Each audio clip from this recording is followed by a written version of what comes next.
Viewers, welcome back to my channel. কেমন আছেন আপনারা সবাই? আজ শুক্রবার আর আমরা এই জন্য বেরিয়ে পড়েছি বিকেলবেলা একটু ঘোরাঘুরি করার জন্য।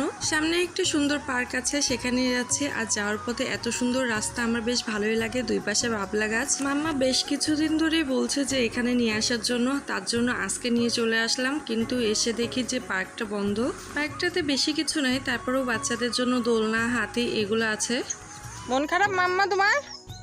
পার্কে আসলাম কিন্তু পার্ক বন্ধ। এই যে কি আর করার, বাসায় চলে যাই এখন। তোমার মন খারাপ? মন খারাপ তোমার? আচ্ছা, কবে খুলবে পার্ক? ঈদের দিন। আচ্ছা, ঈদের দিন আবার আসবো, মন খারাপ করে না। যেহেতু পার্কটা বন্ধ, এই জন্য মামার মন ভালো করার জন্য কয়েকটা ছবি তুলে নিলাম। আর এই যে নদীর ওই পাড়টাতেই হচ্ছে ওই পার্কটা।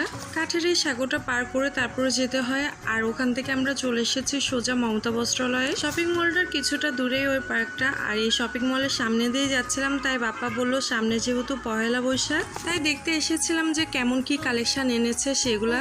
ওখান থেকে তো বাসায় চলে এসেছি। আর মাম্মা কয়দিন ধরে বলছে যে ও চর্বির ডাল খেতে মন চাচ্ছে, তার জন্য বাসায় এসে আজকে চর্বির ডাল রান্না করব।